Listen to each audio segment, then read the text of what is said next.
வந்தாலும் துயரம் வந்தாலும் அவைகளை நம்மால் மேற்கொள்ள முடியும். காரணம், அவரை அறிய வேண்டும். அவருக்கும் நமக்கும் உள்ள உறவு என்ன என்பதை முதலாவது தெரிந்து கொள்ள வேண்டும். எடுத்து நாம் வாசிப்போம். அப்போஸ்தலனாகிய பவுல் எபேசியருக்கு எழுதிய நிருபம் 1ஆம் அதிகாரம் 4ஆம் வசனம்.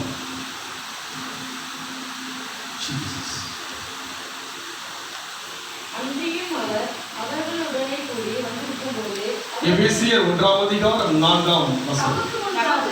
நாம் அன்பில் பரிசுத்தமுள்ளவர்களும் குற்றமில்லாதவருமாய் இருப்பதற்கு அவர் உலகம் தோன்றும் முன்னே கிறிஸ்துவுக்குள் நம்மை தெரிந்து கொண்டார். தெரிந்து கொண்டபடியே பிரியமானவர்களுக்கு நாம் இங்கே நாம் பார்க்கிறோம், தமக்கு முன்பாக நாம் அன்பில் பரிசுத்தம் உள்ளவர்களும் குற்றமில்லாமல் இருக்கும்படிக்கு அவர் உலக தோற்றத்துக்கு முன்னே கிறிஸ்துவுக்குள் நம்மை தெரிந்து கொண்டபடியே என்று சொல்லி பார்க்கிறோம். எப்போது தெரிந்து கொண்டார்? நம்மை உலக தோற்றத்துக்கு முன்னே தேவன் நம்மை தெரிந்து கொண்டார்.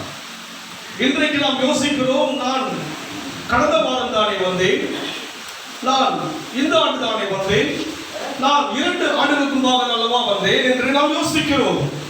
ஆனால் வேதம் விவரமாக சொல்கிறது, உலக தோற்றத்துக்கு முன்னே கிறிஸ்துவுக்குள் நம்மை தெரிந்து கொண்டபடியே என்று சொல்லி பார்க்கிறோம். இந்த உறவை குறித்து நாம் அதிகமாக சிந்திப்பது கிடையாது. தேவ உறவை குறித்து அதிகமாக யோசிப்பது கிடையாது. நாம் பார்க்கிற உலக உறவை தான் அதிகமாக சிந்திக்கிறோம், அதைதான் யோசிக்கிறோம். அதில் தான் நம்முடைய மனமும் நம்முடைய எண்ணமும் சென்று கொண்டே இருக்கிறது. ஆனால் நம் கையில் கொடுக்கப்பட்ட வேதம் நமக்கும் தேவனுக்கும் உள்ள அந்த ஐக்கியத்தை தெளிவாக சொல்கிறது. ஆனாலும் நம் வாழ்க்கையில் அதை அறிவதற்கு பிரயாசப்படாதபடிக்கு நாம் இருக்கிறோம். ஆனாலும் கர்த்தர் நம்மை விட அழைக்கவில்லை, கர்த்தர் நம்மை மறக்க அழைக்கவில்லை, கர்த்தர் நம்மை வெறுக்க அழைக்கவில்லை, தேவன் நம்மை தள்ள அழைக்கவில்லை.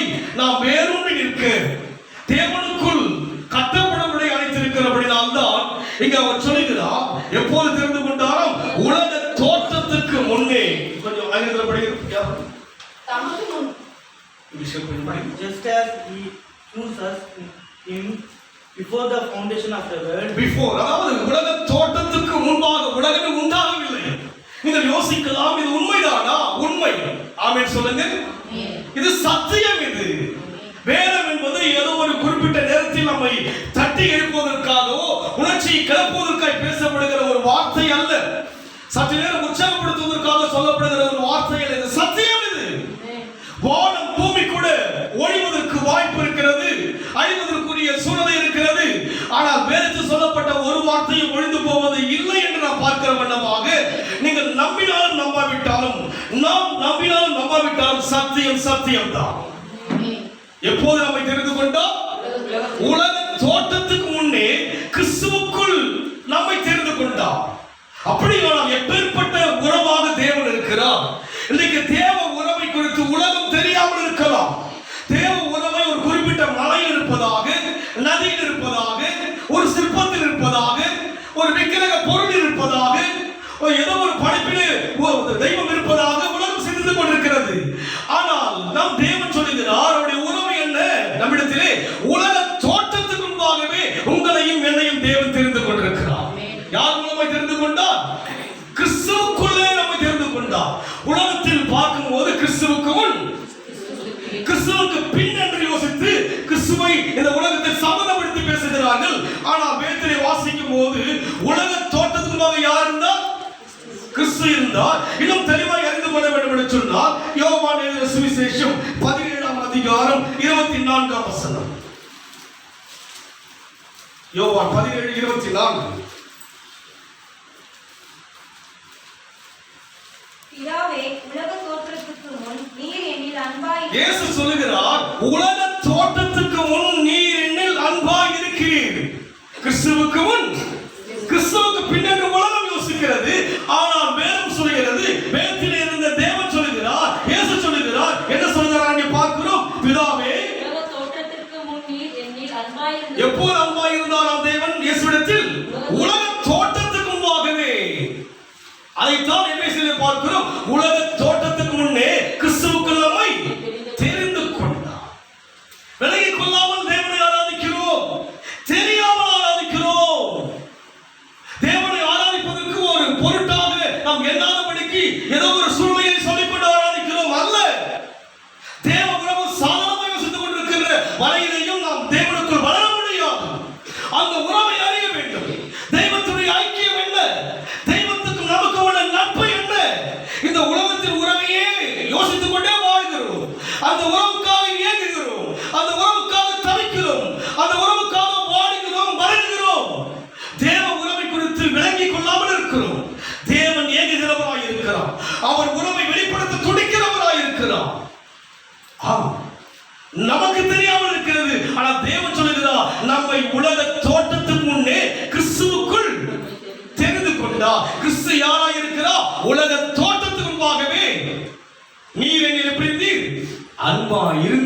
சொல்லி அவர் மாம்சமாய் வந்தபடியினாலே அவர் அப்படியாக பிதாவை சுட்டி காண்பிக்கிறார்.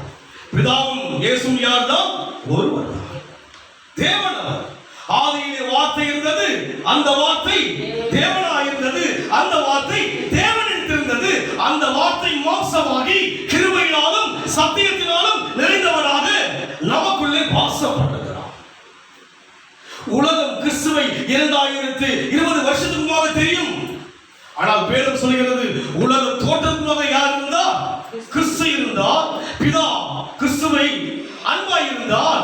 அவருக்குள் யார் இருந்தோம்? சொல்லுங்க, நீங்களும் நானும் இருந்தோம். நம்ப முடிகிறதா? நான் நம்புகிறேன். நம்பினார் நம்ப வேண்டும். விசுவாசமானது நம்பப்படுவதற்கு தான் உறுதி. நம்பணும். என்னை தேவன் ஏதோ ஒரு குறிப்பிட்ட ஆண்டில் இந்த சபைக்கு வந்தேன், ஆண்டவரை ஏற்றுக்கொண்டேன், அன்றுதான் தெரிந்து கொண்டார் அல்ல, உலக தோற்றத்துக்கு முன்பாகவே தெரிந்து கொண்டார்.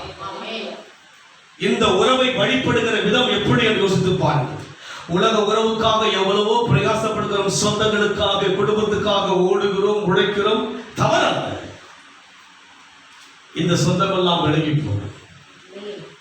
காண்கிறதெல்லாம் கடந்து போகும். தொடுவதெல்லாம் நிலையானது ஒன்று கிடையாது. நிரந்தரமானது ஒன்று கிடையாது. நிரந்தரமானவர் தேவன் தான். அந்த உறவை விலகிக் கொள்ளாமல் நாம் இருக்கிறோம். தேவனுடைய இருதயம் கொதிக்கிறது.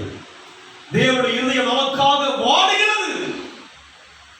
உன்னதமான உறவை தெரிந்து கொள்ளாமல் என் ஜனம் இருக்கிறது சொல்லி தேவன் வேதனைப்படுகிறவனாக இருக்கிறார். அதனால் தான் இவரை சுட்டி காண்பிக்கிறார். நாம் மேலோட்டமாக இருக்கிறோம் அல்லவா? சூழ்நிலையெல்லாம் சொல்லிக் கொண்டிருக்கிறோம் அல்லவா? வேதனையெல்லாம் விளக்கம் காண்பித்து பேசிக் கொண்டிருக்கிறோம் அல்லவா? இல்லை இல்லை. தேவன் சொல்லுகிறார், உலக தோற்றத்துக்கு முன்பாகவே உன்னை நான் தெரிஞ்சுக்கிட்டேன். கிறிஸ்துவோடு கூட ஒப்பிட்டு உன்னை தெரிந்து கொண்டேனே. நீ இன்னும் என் கலங்கிக் கொண்டிருக்கிறார். என் உறவு சாதன உறவு அல்ல. உன்னை நான் உலக தோற்றத்துக்கு முன்பாக பிறக்கவில்லை. என் உருவம் தெரியாது அவருக்கு. இன்றைக்கு உலகத்தில் உறவுகள் எல்லாம் உடைய உருவம், உடைய அழகு, அந்தஸ்து, பணம், படிப்பு, மேன்மை எல்லாம் பார்த்துதான் பழகுவார்கள். உருவமே கிடையாது. என்ன கிடையாது? உறவு கிடையாது. எபேசியர் ரோமர் வாசிக்கும் போது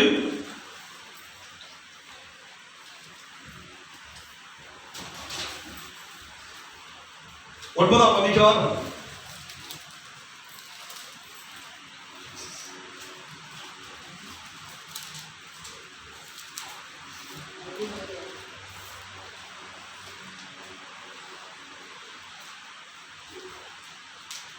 30 வாசிக்கும் ப்ளீஸ். இப்படி இருக்க நாம் 9ஆம் அதிகாரம் ரோமர். அப்படியானால் மனுஷனே தேவனோடு எதிர்த்து தரிக்கிற நீ யார்? உருவாக்கப்பட்ட வஸ்து உருவாக்கினவனை நோக்கி நீ என்னை உருவாக்கப்பட்ட வஸ்து என்று சொல்லி பார்க்கிறார். அதுக்கு உருவாக்கப்பட்ட ஒரு பொருள் யார்னா அவரால் உருவாக்கப்பட்ட ஒரு பொருள், தேவனால் படைக்கப்பட்ட ஒரு பொருள், ஒரு மண் தான். அன்றைக்கு தாவீது சொல்லுகிறான், மண் என்று நினைவு கூறுகிறேன் சொல்லுகிறார். ராஜா சொல்லுகிறார் தேவனை பார்த்து, நான் யார்?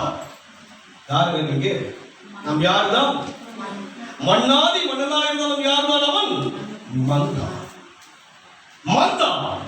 அங்கே பவுல் அங்கே சொல்லுகிறார், என்னவென்று சொல்லுகிறார் அங்கே பார்க்கும் பொழுது, அப்படியானால் மனுஷனே தேவனோடு எதிர்த்து தரிக்கிற நீ யார்?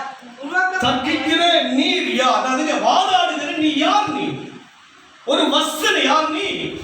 ஒரு பொருள். அழகாய் இருக்கலாம், அந்தஸ்தாய் இருக்கலாம், பலமாய் இருக்கலாம், ஞானமாய் இருக்கலாம், திறமையாய் இருக்கலாம், எல்லாம் இருக்கலாம். ஆனால் தேவ பார்வைக்கு யார் தான்? ஒரு பொருள். அது கொஞ்சம் படிப்போம்.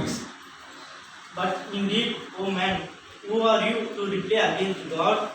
Will the thing formed say to him who formed it? உருவம். ஒரு நதுங்க ஒண்ணு கிடையாது. மண் தர்சம் ஒண்ணு கிடையாது. அதுக்கு அவருடைய பார்வை கிடையாதுங்க. உங்கள் பார்வைக்கு என் பார்வைக்கு அழகாய் இருக்கலாம், அந்தஸ்தாய் இருக்கலாம். தேவ பார்வைக்கு ஒன்று கிடையாது. ஒன்றும் இல்லாத போதே தேவன் தெரிந்து கொண்டார். அழகு பார்த்து, அந்தஸ்து பார்த்து, பலம் பார்த்து, பணம் பார்த்து, எல்லாம் பார்த்துதான் உலகம் தெரிந்து கொள்ளும். அவர் ஒன்றுமில்லை. ஒன்றும் கிடையாது. உருவம் தெரியாதுங்க. இங்க இருக்கிற அனைவர் படித்திருக்கலாம், அழகா இருக்கலாம், எல்லாம் இருக்கலாம். யோசித்து பார்ப்பீங்களா என்ன எப்படி தெரிந்து கொண்டா? யோசித்து பாருங்க, என்ன எப்படி தெரிந்து கொண்டார் தேவன்? உங்களை தேவன் இல்லாத போது உலகம் உருவாவதற்கு முன்பாகவே கிறிஸ்துவுக்குள் தெரிந்து கொள்ளப்பட்ட அந்த உறவை எப்படி யோசிக்கிறோம்? இன்றைக்கு என்னென்னவோ சொல்லிக் கொண்டு நாட்கள் வீணாய் போய் கொண்டிருக்கிறது, பிரயோஜனமே இல்லாமல் போகிறது. நான் ஓடுகிறதும் ஓடினதும் வீணாக படிக்கின்ற பவுல் சொல்லுகிறார். வருஷம் போயிடுச்சு, 2020 இன்னும் 20 days finish ஆக போகுது, அவ்வளவுதான், முடிஞ்சு போச்சு, மறுபடியும் வராது, முடிந்து விட்டது. தேவனுக்கும் நமக்கும் உள்ள உறவு இந்த ஆண்டு எப்படி முடிந்தது யோசித்து பாருங்கள். அவருக்கும் நமக்கும் உள்ள நட்பு எப்படி இருந்தது சிந்தித்து பாருங்கள். எப்படி இருந்தோம் நாம் தேவ சமூகத்தில்? எவ்வளவு நேரம் தேவனோடு பேசினோம், அவர் நம்மோடு எவ்வளவு நேரம் பேசினார், அவருக்காக நான் என்ன செய்தேன், எனக்காக கர்த்தர் யாவற்றையும் செய்து முடிப்பார் என்று சொல்லுகிறோமே, அவருக்காக என்ன செய்தோம் சொல்லுவோம். என்ன ஆச்சு? இந்த வருஷம் கோவிட் வந்துச்சுங்க, அதெல்லாம் பெருசா சொல்ல போறோம். இந்த வருஷம் சொல்ல போறாங்க. முடிக்கும் போது இல்லைங்க, கொரோனா வந்துட்டு என்ன பண்ணுச்சுங்க, நான் தேவ சித்தம் செய்ய முடியாம இல்லை, தேவ சித்தம் நடந்து கொண்டுதான் இருக்கிறது, தேவனுடைய வேலை நடந்து கொண்டுதான் இருக்கிறது, தேவ ஊழி நடந்து கொண்டுதான் இருக்கிறது. காற்றை எப்படி தடுக்க முடியாதோ அதுபோல அவருடைய ஊழியத்தையும் ஒரு காரியத்தையாலும் தடுக்க முடியாது. இந்த உறவை விளங்கிக் கொள்கின்ற வரைக்கும் தேவனை வழிபடுகிற விதம் கருத்தில்லாமல் தான் இருக்கும். தேவ உறவை தெரிந்து கொள்ளாமல் அல்லவா இன்றைக்கு இருக்கிறோம். எவ்வளவு விளக்கமாக தேவன் பேசுகிறார், எவ்வளவு அருமையாக விளக்கி காண்பிக்கிறார். ஞானிகளை அல்ல, பேதைகளை தேவன் தெரிந்து கொண்டார். விவரம் தெரியாதவன் கூட தேவனை தெரிந்து கொள்ளலாம். ஒரு மனுஷனுடைய உள்ளத்தில் இருப்பதை தெரிந்து கொள்ள முடியாது, ஆனால் நாம் பார்க்காத தெய்வத்தை தெரிந்து கொள்ள முடியும். அவர் உறவு என்ன இன்று அல்ல, உலகம் உருவாவதற்கு முன்னே தெரிந்து கொண்டார். கிறிஸ்துவுக்கு பின் வரவில்லை, கிறிஸ்துவுக்கு முன்னம் இருக்கிறார். சொல்ல போனால் உலக தோட்டத்துக்கு முன்பாகவே அவர் தேவனாயிருந்தார். இந்த விளக்கம் ஒருவருக்கும் தெரியாது. உலகத்தில் இருக்கிற எவ்வளவு ஞானமான மக்களுக்கு தெரியவில்லை, கல்விமான்களுக்கு தெரியவில்லை. இந்த ஒரு வெளிப்பாடு சொந்த ஜனமாகிய யூதருக்கே தெரியவில்லை. சிலுவையில் அறைந்தார்கள் தெய்வத்தை. சொந்த ஜனங்களே அவரை புரிந்து கொள்ள முடியாத ஒரு நிலைமை. அவரை தச்சனாக எண்ணினார்கள், அவரை மரியாதையின் பிள்ளையாக எண்ணினார்கள், அவரை ஒரு சராசரி மனிதனாக எண்ணினார்கள். ஆனால் நமக்கு தெரியும், அவரே உலகத்தை உண்டாக்கினவர். எபிரேயர் வாசிக்கும் போது எபிரேயர் 1 அதிகாரம் 2 வசனம், சீக்கிரம் வாசிங்க. எபிரேயர் 1:2. ஆகையால் நாம் கேட்டவைகளை விட்டு விலகாதபடிக்கு அவைகளை மிகுந்த ஜாக்கிரதையாய் கவனிக்க வேண்டும். எபிரேயர் 1 அதிகாரம். கடைசி நாட்களில் குமாரன் மூலமாய் நமக்கு திருவுளம் பற்றின இவரை சர்வத்துக்கும் சுதந்திரவாளியாக இந்த கடைசி நாட்களில் படிக்கமா, இந்த கடைசி நாட்களில் குமாரன் மூலமாய் நமக்கு திருவுளம் பற்றினார், இவரை சர்வத்துக்கும் சுதந்திரவாளியாக நியமித்தார். இவரை கொண்டு உலகத்தை உண்டாக்கினார். இவரை கொண்டு கிறிஸ்துவை கொண்டுதான் உலகத்தை உண்டாக்கினார். உலகத்தின் ஞானவான்கள் அந்த சனவெல்லாம் யோசிக்கிறார்கள், கிறிஸ்து ஒரு தீர்க்கதரிசியாக. ஆனால் வேதம் சொல்லுகிறது, நாம் விசுவாசிக்க வேண்டும், அவரை கொண்டுதான் உலகத்தை உண்டாக்கினார், அவர் மூலமாக தான் நம்மை உலகத்தை தெரிந்து கொண்டார். புரிந்து கொள்ளுங்கள், இவர் மூலமாக தான் உலகத்தை உண்டாக்கினார் தேவன். உலகத்தில் ஒரு நம்முடைய தேசத்தில் வாழ்ந்த ஒரு முதல்வர் சொன்னார், புத்தரோடும் இயேசுவோடு அல்லது காந்தியோடு கம்பேர் பண்ணி பாருங்க. புத்தன் இயேசு யாரோட கூட பார்க்கிறார்? நாட்டை ஆண்டவர் தான், கோடிக்கணக்கான மக்களுடைய உள்ளத்தை கவர்ந்தவர் தான். அவருக்கு இயேசு யாராய் தெரிந்தது? மனிதனாய் தெரிந்தது. ஆனால் வேதம் சொல்லுகிறது, இவரை கொண்டுதான் உலகத்தை உண்டாக்கினார். அவர் எனக்கு தெரியும், அவர்களுக்கு தெரியும். அவர் யார்? இன்று அல்ல, உலக தோட்டத்துக்கு முன்பாகவே என்னை தெரிந்து கொண்டார். உங்களை விட்டு விடுவாரா? நான் உங்களை விட்டு விலகுவதும் இல்லை, உலகத்தின் முடிவு மட்டும் உங்களோடு கூட இருக்க போகிறார். தெரியாம அல்லவா போய்கொண்டிருக்கிறோம்? தெரிய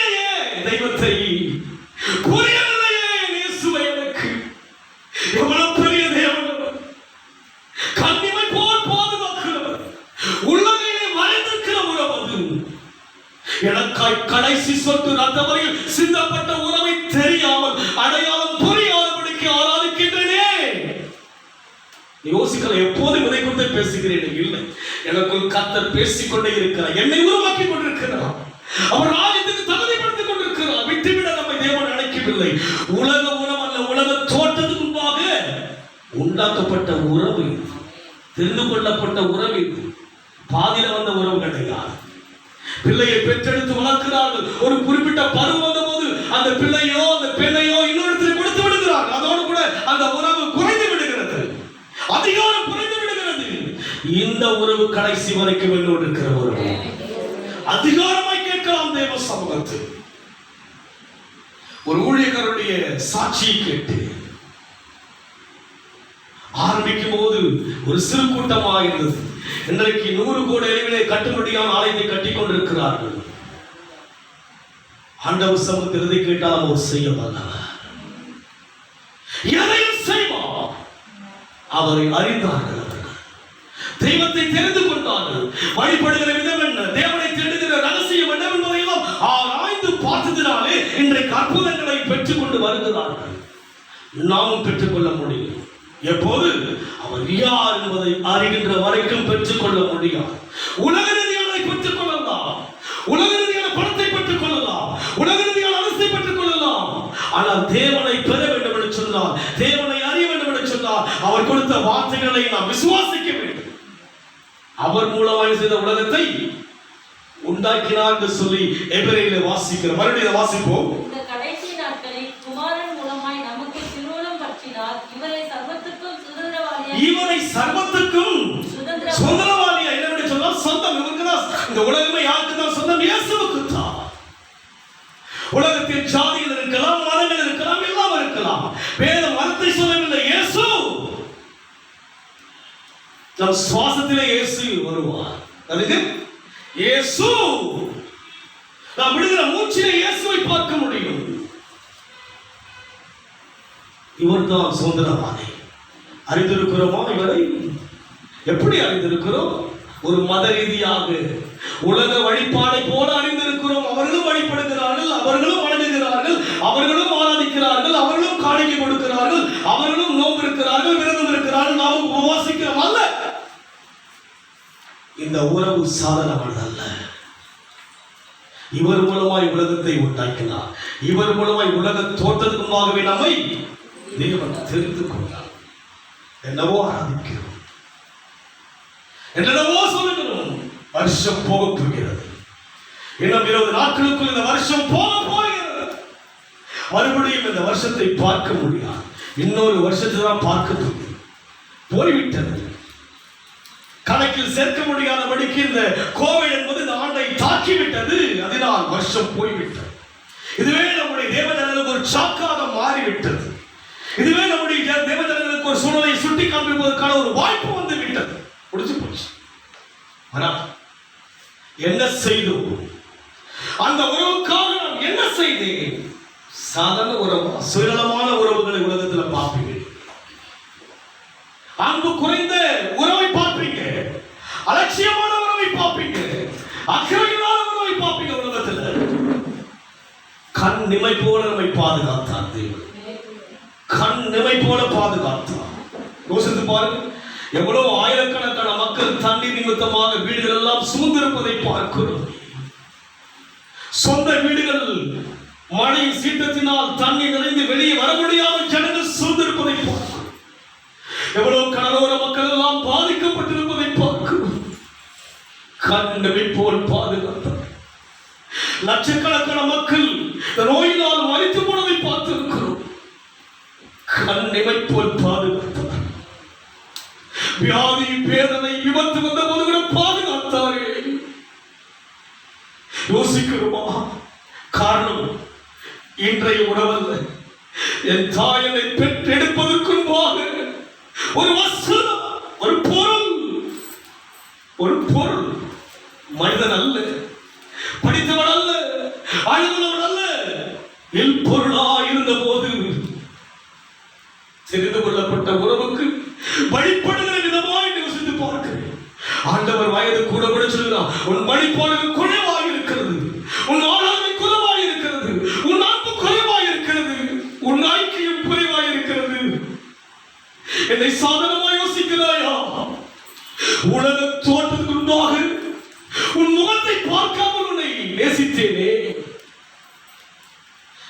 யார் சொல்ல முடியும்? இந்த கடைசி காலங்களில் யார் சொல்ல முடியும்? இப்படி ஒரு ஜான் இடத்தை விட முடியாதபடிக்கு இன்றைக்கு இருக்கிறது உலகம். அதனால் எவ்வளவு கொலைகள், நட்பு இழப்பதை பார்க்கிறோம், பேரவைகளை பார்க்கிறோம், மனவாழ்ச்சலை பார்க்கிறோம். தெய்வத்தை பார்க்காமையே காலம் ஓடிட்டு இருக்கு. ஆண்டவர் சொன்னா, நெருங்கி வா, ஓடி வா, நாடி வா, நம்பி வா என்று பாடுவதல்ல, நெருங்கி வருவோம். தேவ சமூகத்தை நெருங்கி இருப்போம். கடைசி காலங்களுக்குள் நாம் வந்திருக்கிறோம். ஒவ்வொரு காரியங்களை பார்க்கும்போது வேதம் சொன்னது அப்படி நடந்து கொண்டிருக்கிறபடினாலே, இவர் மூலமாய் உலகத்தை உண்டாக்கினபடினாலே எடுத்து நாம் வாசிப்போம். யோவான் 17ஆம் அதிகாரம் 5ஆம் வசனம்.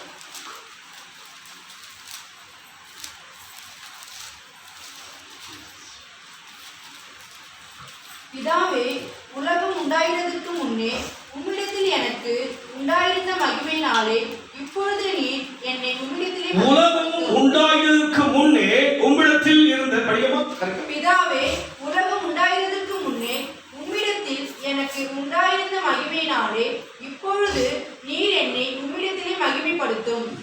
நீ உலகத்தில் தெரிந்தெடுத்த எனக்கு தந்த மனுஷருக்கு. உலகத்தில் தெரிந்தெடுத்த எனக்கு தந்த மனுஷர்கள் யார்? யார்? உலகத்தில் நம்மை தெரிந்தெடுத்தார். உலக தோற்றத்துக்கு முன்பாக தெரிந்தெடுத்தார். இரண்டாவது உலகத்தில் பிறந்த போது நம்மை அவருக்கும் தெரிந்தெடுத்தார். தெரிந்து கொள்ளப்பட்ட ஜனங்கள், அவருக்கு தெரிந்த ஜனங்கள் தான். எவ்வளவு அருமையாய் ஜெபிக்கிறார். அந்த யோவான் 17 வீட்டில் போய் படிச்சு பாருங்க. பிதாவோடு கூட இயேசு கிறிஸ்து நம்முடைய ஐக்கியத்தை ஜெபித்து காண்பிக்கின்றார். இன்றைக்கு நம் வாழ்க்கையில் விளங்கிக் கொள்ளாமல் இருக்கிறபடியாலே அதை யோவான் 17ஆம் அதிகாரம் 15 வாசிங்க. நீர் அவர்களை உலகத்திலிருந்து எடுத்துக்கொள்ளும்படி நான் வேண்டிக் கொள்ளாமல் நீர் அவர்களை தீமை நின்று காக்கும்படி வேண்டிக் கொள்கிறேன். பாருங்க, உலகத்தில் நம்முடைய வாழ்க்கை தீமை நின்று காக்கும்படிக்கு தேவன் வேண்டிக் கொள்கிறார். ஹல்லேலூயா சொல்லுங்க பார்க்கலாம். தீமை வராமல் இருப்பதற்கு காரணம் என்ன? நமக்காக வேண்டிக் கொண்டிருக்கிறார் தேவனை. தீமை வராதபடி இருப்பதற்கு நோக்கம் என்ன?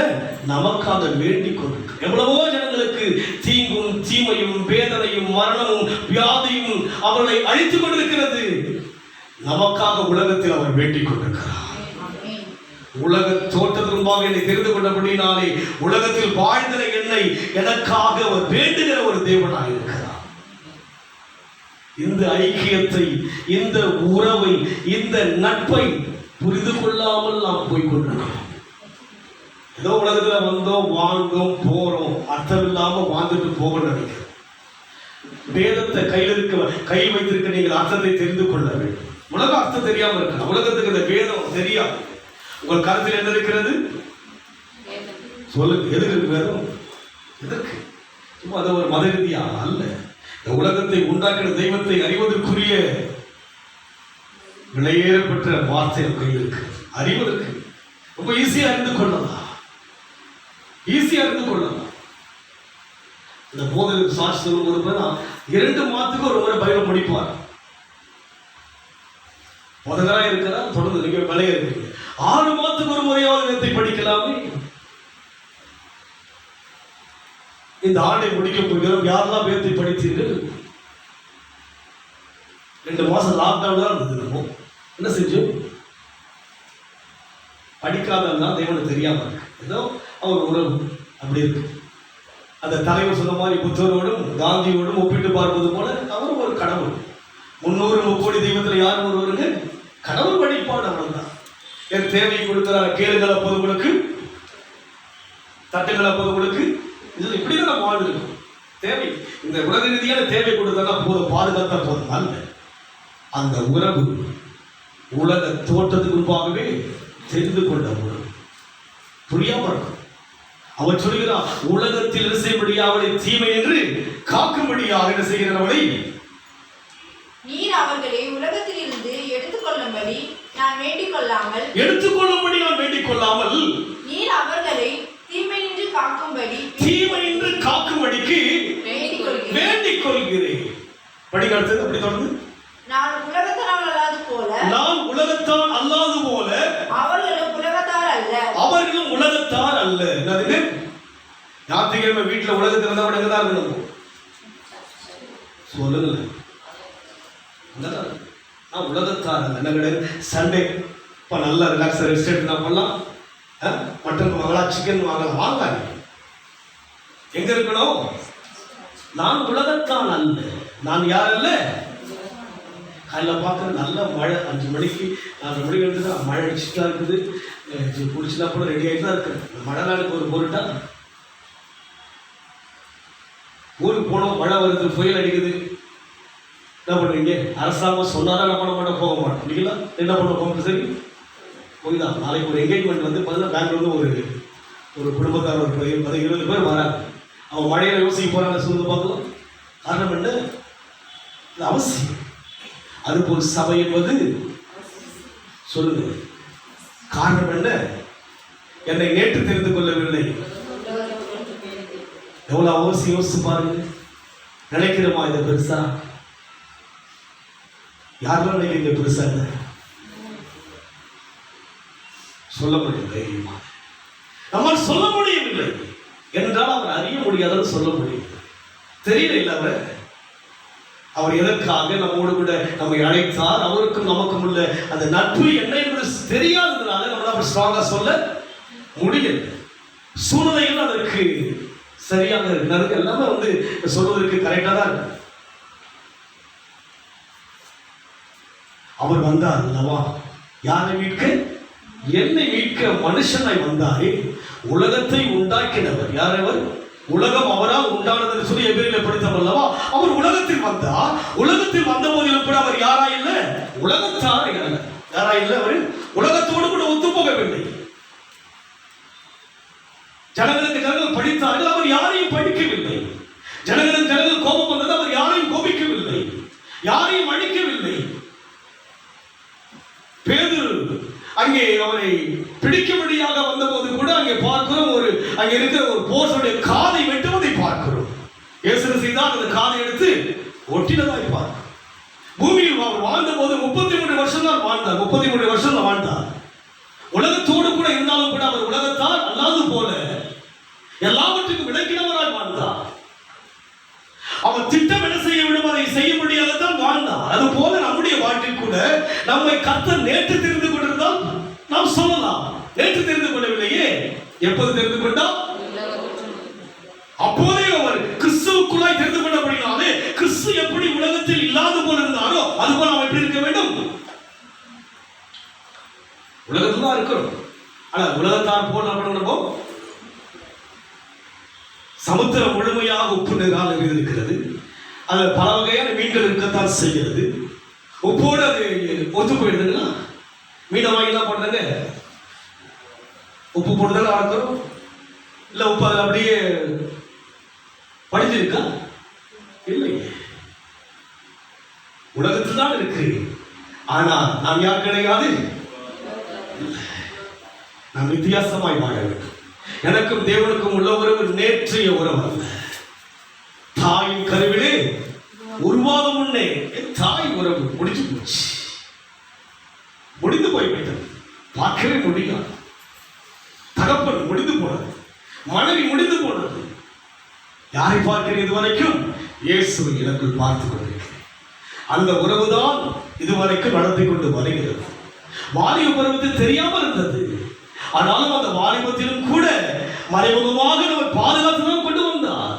இங்க இருக்கிற அநேகர் அந்த வாலிப பருவத்தில் தெரியாமல் இருந்திருக்கலாம், ஆனால் நம்மை பாதுகாத்து கொண்டு வந்திருக்கிறார். அதனால் நம் வாழ்க்கையில் அந்த உறவு தெரியாமல் இருக்கிறோம். ஆனால் அங்கே சொல்லுகிறார், நான் உலகத்தில் அல்லாதது போல அவர்களும் உலகத்தார் அல்ல, உம்முடைய சத்தியத்தினாலே அவர்களை பரிசுத்தமாக்கும். உம்முடைய சத்தியத்தினாலே அவர்களை பரிசுத்தமாக்கும். உம்முடைய வசனமே சத்தியம். உம்முடைய வசனமே சத்தியம். எதுல பரிசுத்தமாக்க முடியுங்க?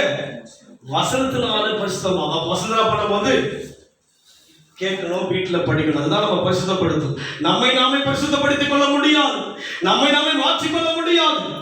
24 வயதுக்கு முன்பாக என்னால் மாற முடியாமல் இருந்தேனே, என் தாய் தகப்பனை மாற்ற முடியவில்லையே. தீமையான தீய பழக்கங்கள், போதை பழக்கங்கள் எல்லாம் இருந்தது, என்னை விடுவிக்க முடியவில்லையே. சத்தியம் என்னை மாற்றினது. எது மாற்றும்? உலகத்தோடு ஒட்டு போனால் மாற முடியாது.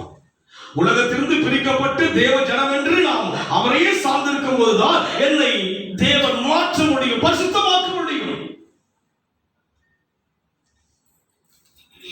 மனசுல ஒரு கசப்பு கோபம் வரது கூட பயமா இருக்கு பலருக்கு. மனசுக்குள்ள கெஞ்சிரு நான், நியாயமான கோபம் வந்தா கூட கெஞ்சிட்டு இருக்கு நான், வேண்டாம்.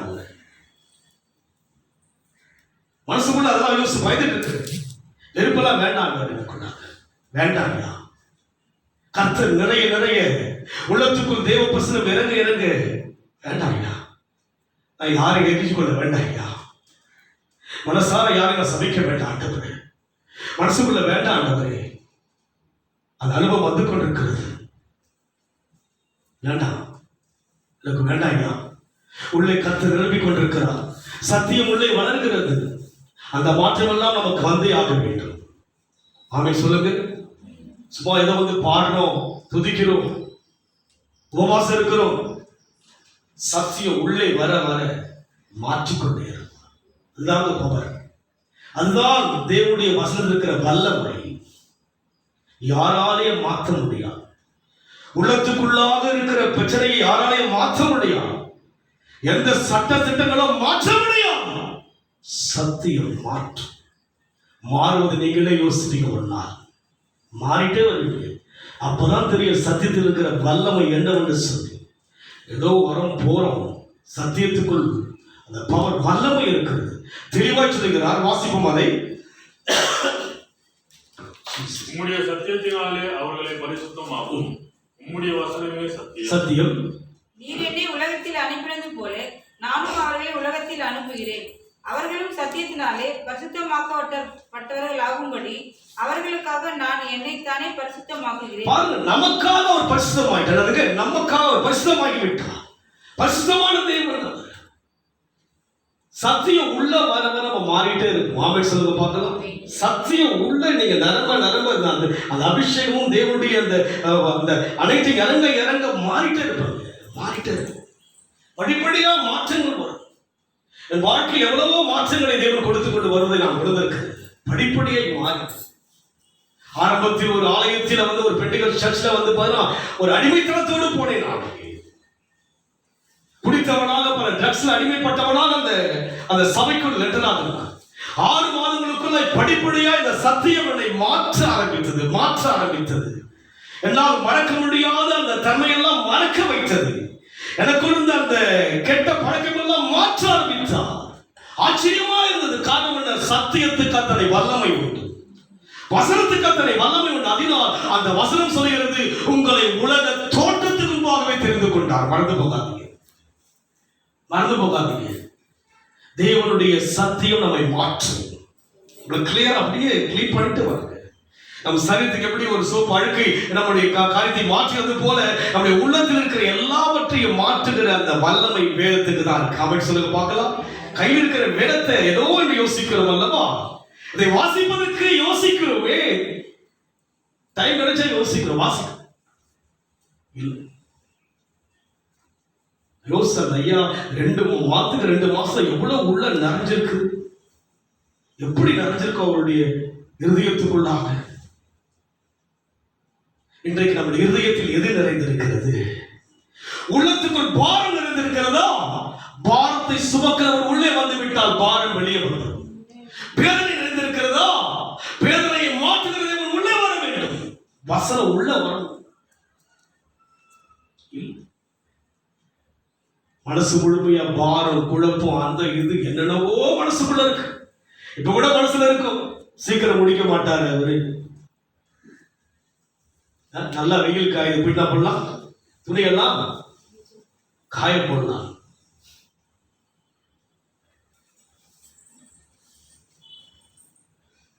மனம் முழுமையாய் தேவன் அறிந்திருந்தா செயலெல்லாம் அவருக்காக செய்வோம். எனது செயலெல்லாம் உமக்காக செயல்படும். அவருக்காக செயல்படும். மனசுல என்ன இருக்கிறதாங்க? நடுங்க மனசுக்குள்ள என்ன இருக்கோ அதான் செயல். வானில் இருந்ததாங்க அவருங்க. அது போல மனசுக்குள்ள தேவன் எப்படி இருக்கிறாரு செயல்ல தெரிஞ்சிடும். நம்ம சொல்ல வேண்டிய அவசியம் இல்லையா?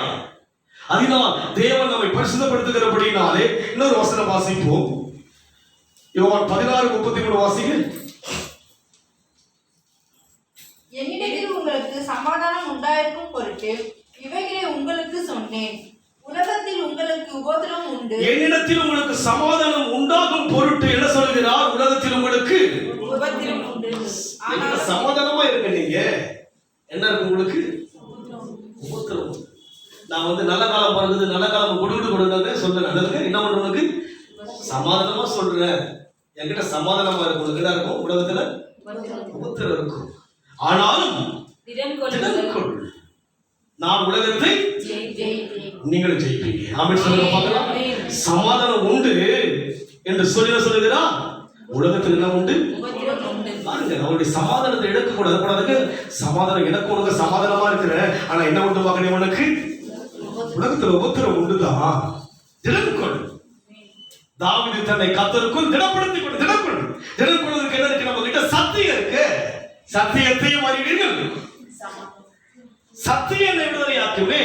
சத்தியம் கையில் இருக்கிறது. திடப்படுத்துவதற்கு வேண்டிய வார்த்தை எல்லாம் பைபிள் இருக்கு. எல்லாமே இருக்கு. என்ன இல்ல? எல்லாமே இருக்கிறது. தாய் இல்லையா? தாய் இருக்கிறார்கள். தகப்பன் இல்லையா? தகப்பன் இருக்கிறார். நல்ல சிநேகிதர் இல்லையா? நல்ல சிநேகிதர் இருக்கிறாங்க. வைத்தியர் இல்லையா? நல்ல வைத்தியர் இருக்கிறார். என்ன இல்லை? என்ன குறை உண்டோ சொல் மனமே. என்ன இல்லை வேதத்தில்? எல்லாமே இருக்கிறது. எல்லாமே இருக்கிறது. ஒரு மனிதனுக்கு வேண்டிய சகலம் இருக்கிறது. அங்கே வேதத்தில் பார்க்கிற வண்ணமாக அவர் சொல்லுகிறாங்க. வாசிப்போம். திடன் கொள்ளுங்கள், நான் உலகத்தை திடப்படுத்து. வசனத்தை திடப்படுத்து. உங்களுக்கு ஒரு பிரச்சனை என்ன பண்ண யாரு தேடணும்? தேவன். ஏன்னா உலக தோற்றத்துக்காக தெரிந்து கொள்ளப்பட்ட ஒரு உறவாக என்ன பண்ண? யாருக்கு? எந்த உறவு கிட்ட போனோம்? நம்மளா பண்றாங்க, போனை பண்ணி அம்மா இந்த மாதிரி பண்றோம். அப்படியா? அவன் பண்ணாதான் நீ வந்துரு. அதுக்கு நீ அவன் எனக்கு உறவு யார்தான்? உறங்குவதும் இல்லை, என்னை விட்டு விலகுவதும் இல்லை, தூங்கமா இருக்கிறாரு. யோசிச்சு பாருங்க. அந்த உறவை யோசிச்சு பார்க்கிறோமா? அவரை கூப்பிட்டால் அந்த பிரச்சனை வெளியே வந்துவிடும். எத்தனையோ முறை பார்த்திருக்கிறேன். ஒவ்வொருத்தரும் வரும்போது அவரை கூப்பிட்ட போதெல்லாம் பதில் வந்தது. மனிதனை கூப்பிட்ட போது பதிலே வரவில்லை. தகப்பனார் மறித்து விட்டு சடலத்தை கொண்டு வருகிற ஆண்டவரே என்ன செய்வது? பதில் வந்தது. என் தாய் மறித்தார்கள், ஆண்டவரை நோக்கி பார்த்தேன், என்ன செய்வது? பதில் வந்தது. பிள்ளைகளுக்கு திருமணம் செய்ய யோசித்தேன், அவரை நோக்கி பார்த்தேன், பதில் வந்தது. மனைவி இருக்கும் போது அந்த பலவீனத்தில் அவர் நோக்கி பார்த்த போது ஆறுதலையும் கிருபையும் கற்றுக் கொடுத்தார். இதே போல ஒரு பயங்கரமான மழை 2015 நடந்து கொண்டிருக்கிறது. மரத்துக்குள் இருக்கிறார்கள். இரவு மறித்து விடுவார் என்று சொல்லிவிட்டார்கள். டாடி போன் பண்ணி சொல்றேன், என்னாவும் தெரியாது, ஜாக்கிரதையாக சொல்லிட்டு அவனுக்கு சொன்னவரே, மறிச்சா அடக்க பண்ண முடியாது, கலரெல்லாம் தண்ணீர் வெள்ளமா இருக்குது, ஆண்டவரே கொஞ்சம் இறக்க வைங்க ஐயா. மச்சு போயிடுவாங்க சொல்லிட்டாங்க. இரவு 12 மணி அளவில் அப்படியே அந்த வெளியில் அப்படி படுத்து இருக்க மழை அடிச்சுட்டே இருக்குது. பயங்கரமான அந்த வெள்ள நாட்கள். சென்னை பெரிய ஒரு பாதிப்புகள் இருக்கிறது. ஒரு 12 மணிக்கு போன் பண்ணிட்டு சொல்லிட்டு டாக்டர் சொல்லிட்டாங்க, எந்த நேரம் சொல்ல முடியாது. ஆனால் சொன்ன ஆண்டவரே, மறித்தால் என்ன செய்வது? அடக்க செய்யணும் ஐயா. தண்ணி நிறைந்திருக்கிறது, அடக்க செய்ய முடியாது. ஆண்டவர் சொல்லிவிட்டார் மறிப்பார் என்று சொல்லி முன்பாக எல்லாம் தெரிந்து விட்டது. ஒரு வாலிப பெண் பிள்ளை மறித்து கொண்டு போகிறார். ஒரு 28 வயதான ஒரு வாலிப மகனை மறித்து கொண்டு போயிருக்கிறார். கண்ணால பார்த்துட்டு இருக்கிற அந்த மழையெல்லாம் முடிந்து 2 ஆண்டுகள் கிருபையை கர்த்தர் காத்து 2017 தான் கர்த்தர் சொன்னபடி காரியங்களை செய்தார். திடன்கொள். எந்த நேரத்திலும் பதில் கொடுக்கிற தெய்வத்தை அறியாம நம்ம வாழ்க்கை ஓடிக்கிட்டே இருக்கு. நேரம் வரும்போது தெய்வம் சொன்னார், 2017 தெய்வம் சொன்னார், இந்த மாதம் எந்த ஊழியத்தையும் செய்யாதபடிக்கு இருக்கும்படியாக. அந்த 2017 பிப்ரவரியில் பார்த்தீங்கன்னா டெல்லியில ஒரு ஊழியத்துக்காக ஆயத்தமாகிவிட்டது. டிக்கெட் எல்லாம் புக் பண்ணி ஆயிடுச்சு போறதுக்கு. ஆண்டவர் சொல்லிவிட்டார் போகக்கூடாதுன்னு சொல்லி. இல்லை ஊழியம் எல்லாம் யோசிக்கும் போது அங்கிருந்து ஒரு காரியம் சொல்றாங்க, பாஸ்டர் இந்த மாதம் பிரேயர் நடத்தல, இங்க சர்ச்ல வந்து நிறைய ப்ராப்ளம் இருக்கு, நடத்த கூட சொல்லிட்டாங்க, நெக்ஸ்ட் இயர் பார்க்கலாம், அவங்களுடைய வாயினா அந்த மாதம் சொன்னபடியே என்னுடைய மனைவி காரியம் முடிந்தது. தளர்ந்து என்ன செய்வது என்று பண குறைவினால் யோசிக்கும் போது எல்லா தேவையும் தேவன் சந்தித்தார். உபத்திரம் உண்டுதான், திடன் கொள்ளுங்கள், அவரை கூப்பிடுங்கள், திடன் அடைய முடியும். பிரச்சனையா உடனே அவரோடு கூட தொடர்பு கொள்ளுங்கள். தூங்க மாட்டார், உறங்க மாட்டார். இரவு முழுமையாய் உலகம் தூங்கிக் கொண்டிருக்கிறது, கடும் மழையினால் பாதிப்பு. அதை நோக்கி கூப்பிட்டு, ஆண்டவரே மரித்தால் அடக்கம் பண்ண முடியாது ஐயா, வேண்டாம், நேரம் கொடுங்க, கொஞ்சம் கால கெடு கொடுங்கள் ஐயா. கத்து சத்தத்தை கேட்கிறவர். இன்றைக்கு நாம் வாழ்க்கையில் திடன் கொள்ளுங்கள். ஆண்டவர் எவ்வளவு உண்மையுள்ளவர் பாருங்கள். என் சமாதானத்தை என்ன பண்றாங்க உங்களுக்கு? மறுபடியும் வாசிங்க ப்ளீஸ். என்னிடத்தில் உங்களுக்கு சமாதானம் உண்டாயிருக்கும் பொருட்டு, என்னிடத்தில் உங்களுக்கு சமாதானம் உண்டாகும் பொருட்டு இவைகளை உங்களுக்கு சொல்ற. என்கிட்ட வந்து சமாதானமா இருக்கு, என்கிட்ட எல்லாம் இருக்கான, பட் உங்களுக்கு என்ன உண்டுங்க? உபத்திரம் உண்டு, திடன் கொள்ளுங்க. கிறிஸ்துவின் உபத்திரம் இருக்கு, உபத்திரம் உண்டா? இந்த ஆண்டில் உபத்திரத்தினோட வந்திருக்கலாம், வேதனையோட வந்திருக்கலாம். வேதம் சொல்லுகிறதே உபத்திரம் உண்டு, திடன் கொள். நான் உலகத்தை ஜெயித்த, நீ உலகத்தை ஜெயிப்பதில்லை. நீ ஜெயிப்ப. தோற்பதற்காய் கர்த்தர் அழைக்கவில்லை, நம்மை ஜெயிப்பதற்காய் அழைத்திருக்கிறார். ஊழியம் தோற்பதற்கல்ல, ஜெயிப்பதற்காக. ஊழியம் மூடப்படும் என்று யோசித்தேன், நான் முடிந்தது யோசித்தேன். நடத்தி கொண்டு வருகிறார்.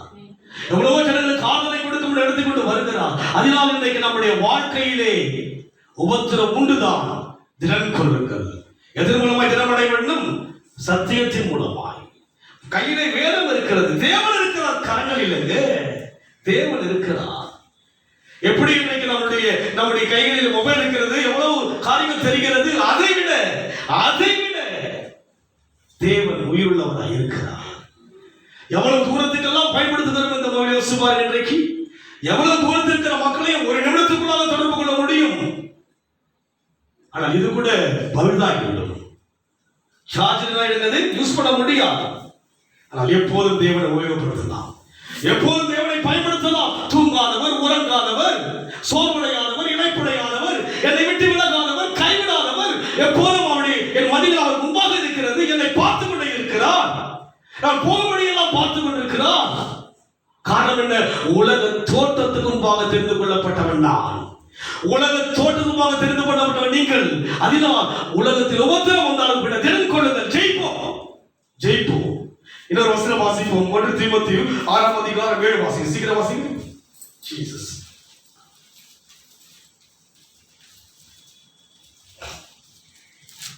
சீக்கிரம்.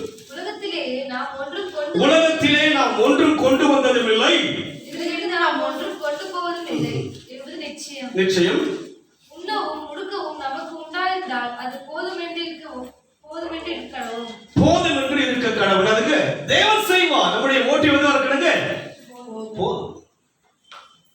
போதும், என் கிருபை உனக்கு. தேவன் செய்வார். உன்னை சீமானாய் அவரால் மாற்ற முடியும், உங்களை பெருக அவரால் மாற்ற முடியும். அடிமையாய் இருந்த யோசேப்பை எகிப்துக்கு அதிபதியாய் உயர்த்தினாரே, பார்வோனுக்கு அடுத்தவனாய் உயர்த்தினாரே, அனாதையாக மொர்தெகாய் வளர்க்கப்பட்ட எஸ்தரை 102 நாடுகளுக்கு ராணியாய் உயர்த்தினாரே. ரூத்தின் வாழ்க்கை கேள்வியை வந்தபோது போவாசின் மூலமாக இயேசுவின் சந்ததிக்குள் உயர்த்தினாரே. ரூத்தை உயர்த்துவார்.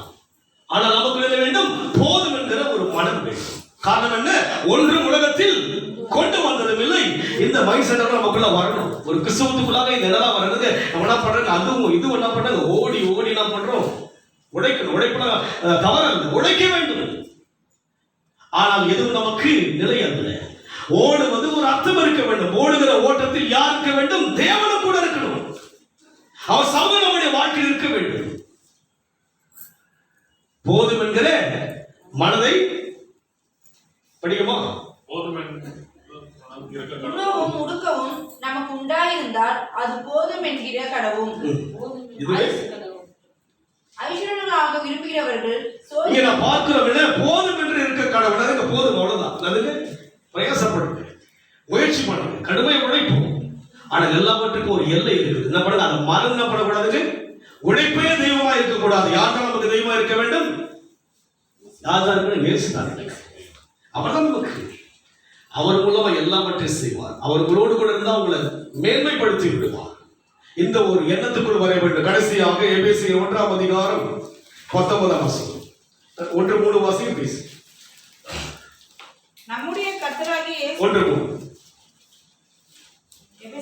எபேசியர் 1ஆம் அதிகாரம் 3ஆம் வசனம். நம்முடைய கர்த்தராகிய இயேசு கிறிஸ்துவின் பிதாவாகிய தேவனுக்கு ஸ்தோத்திரம். அவர் கிறிஸ்துவுக்குள் உன்னதங்களிலே ஆவிக்குரிய சகல ஆசீர்வாதத்தினாலும் நம்மை ஆசீர்வதிக்கிறார். பாருங்க, உன்னதங்களிலே ஆசீர்வதிக்கிறார். ஆவிக்குரிய சகல ஆசீர்வாதத்தினாலும் நம்மை ஆசீர்வதிக்கிறார். சகல ஆசீர்வாதம் வந்துட்டு இருக்காங்க. இந்த பூமிக்குரிய ஆசீர்வாதம் மாத்திரம் அல்ல, மறுமைக்குரிய ஆசீர்வாதத்தை செய்ய வல்லவர். எல்லாவற்றையும் செய்வாருங்க. இயற்கையெல்லாம் உங்கள் மூலமாய் கர்த்தர் மாற்றுவார். தேவ ஜனங்களால எல்லாவற்றையும் மாற்ற முடியும். தெரியுங்களா? எலியா செய்தால் 3.5 வருஷம் வானத்தை அடைத்தார். தெரியுங்களா? காரணம் என்ன? உன்னதங்களுடைய ஆவிக்குரிய ஆசீர்வாதங்கள். இந்த உலகத்தின் மனுஷன் பூமிக்குரிய ஆசீர்வாதம் பெற்றுக்கொள்ள முடியும். நாம் எதை பெற்றுக்கொள்ள முடியுங்க? உன்னதங்களில் இருக்கிற சகல விதமான ஆவிக்குரிய ஆசீர்வாதங்கள். எதற்கு? ஆவிக்குரிய ஆசீர்வதிப்பார். அவரோடு கூட பழகுகின்ற ஒரு ஆசீர்வாதம். ஹல்லேலூயா. பிரச்சனைகளை மாற்றுவதற்குரிய எல்லா பிளஸிங் எங்கதான் இருக்குங்க? நமக்கு தான் இருக்கு. அப்படி சொல்லுங்க. உலகத்தின் பிரச்சனையை மாற்றுவது யார் தெரியுங்களா? சட்டங்களால் மாற்ற முடியும். இன்னைக்கு பாருங்க, டெல்லியில் எவ்வளவு பெரிய போராட்டம் நடந்து, அந்த விவசாய பிரச்சனையை மாற்ற சட்டம் போட்டாச்சு, மாற்ற முடியாது. என்ன பண்றாங்க? அதுக்கு போராடி கொண்டிருக்கிறாங்க. நம் தேவனும் எல்லாவற்றையும் மாற்ற வல்லவர். அங்க போராட்டம் நடக்கிறது, விவசாயிகள் எவ்வளவு பாதிக்கப்பட்டு கொண்டிருக்கிறாங்க. விவசாயம் மழை நடப்பட முடியல, அவங்களால வெளியே வர முடியாதபடிக்கு நஷ்டங்கள், கஷ்டங்கள். ஆனால் தேவ ஜனங்கள் பூமிக்குரிய ஆசீர்வாதம் மாத்திரம் அல்ல, சகல விதமான உன்னதத்துக்குரிய ஆவிக்குரிய ஆசீர்வாதத்தினால் நம்மை ஆசீர்வதிக்கிறவர். இங்க மாத்திரம் இல்லை, அங்கே எனக்கு ஆசீர்வாதம். அங்கே நான் பேசும்போது இங்க அற்புதங்களை தேவன் செய்வார். அங்கே நான் பேசும்போது இங்க கர்த்தர் மாற்றங்களை கொடுப்பார். அதனால் இன்றைக்கு உங்கள் ஜெபம் கனம் நிறைந்த ஜெபம். உங்கள் ஜெபத்தில் பெரிய மாற்றங்களை அவரால் கொடுக்க முடியும். உங்கள் ஜெபத்தின் மூலமாய் அற்புதங்களை அவரால் செய்ய முடியும். நான் ஆரம்ப நாட்களில் ஜெபித்திருக்கிறேன். எவ்வளவோ நாடுகளிலே மாற்றங்களை தேவன் காண்பித்திருக்கிறார். அதனால் நாம் சாதாரணமாக யோசிக்க வேண்டாம். நம்மை கர்த்தர் உலக தோட்டமாக கிறிஸ்துவுக்குள் தெரிந்து கொண்டபடினாலே இந்த எண்ணத்தோடு கூட இந்த உலகத்தில் ஒன்றும் கொண்டு வந்ததும் இல்லை, போதும் என்கிற மனதோடு இருப்போம். கர்த்தர் எல்லாவற்றையும் செய்ய வந்தவர். அவர் ராஜ்யத்தையும் நீதி முதலாவது தேடும்போது எல்லாம் கூட கொடுக்கப்படுறாங்க. போதும் என்கிற மனம் இருந்தாலும் கூட நீங்கள் மற்றவர்களை கொடுக்க முடியும். கர்த்தர் மாற்றுவார், ஆசீர்வதிப்பார். அதனால் நாம் யார், நம்முடைய அழைப்பு என்ன, நமக்கும் தேவனுக்கும் உள்ள உறவு என்ன என்பதை விவரம் தெரிந்து கொள்ள நாம் தேவனை தொடர்ந்து ஆராதிப்பது மாத்திரமல்ல, வேதத்தை ஆராயும், வேதத்துக்கு அதிகமாக இடம் கொடுப்போம், தேவனை தேடுவதற்கு அதிகமாக நம்முடைய நாட்களை செலவிடுவோம். ஆண்டவருக்காக நம்முடைய வாழ்க்கையை கொடுக்கும் போது அவரை அறிகிற அறிவிலே சகல விதமான ஆவிக்குரிய ஆசீர்வாதங்களால் நம்மை ஆசீர்வதிக்க நாம் கண்களை மூடுவோம். ஆசீர்வதிப்பார், திடன்கொள், ஆசீர்வதிப்பார், திடன்கொள், பலப்படுத்துவார், திடன்கொள், சுகம் கொடுப்பார், திடன்கொள், நம்பிக்கைக்கு பலன் உண்டு, திடன்கொள், முடிவு சமூலமாய் முடிப்பார். இந்த ஆண்டை முடிக்கும் போது வேதனையோடு முடிக்காதபடிக்கு ஆசீர்வாதமாய் முடிப்பார். உபத்திரப்பட்டதற்கு வாரப்படாதீங்க. ஆண்டவர் சொன்னார், உபத்திரம் உண்டு, திடன்கொள். கையிலே சத்தியம் இருக்கிறது, அதை வாசிப்போம், நேசித்து வாசிப்போம், அதை உள்ளத்தில் யோசிப்போம். அது ஒளி திடப்படுத்து. பிரச்சனை விட்டு ஆட்டோமேட்டிக்கா வெளியே வந்து விடுவோம். அந்த அனுபவத்தை நடத்துகிறாங்க. சகல விதமான ஆவிக்குரிய ஆசீர்வாதங்களால் நம்மை ஆசீர்வதிக்கிற தேவனுக்கு நன்றி செலுத்துகிறோம் ஐயா. அந்த அனுபவத்தில் நடத்துங்க, ஆசீர்வதிக்க இயேசுவின் நாமத்தில் பிதாவே, ஆமென். கர்த்தருடைய இருக்கிற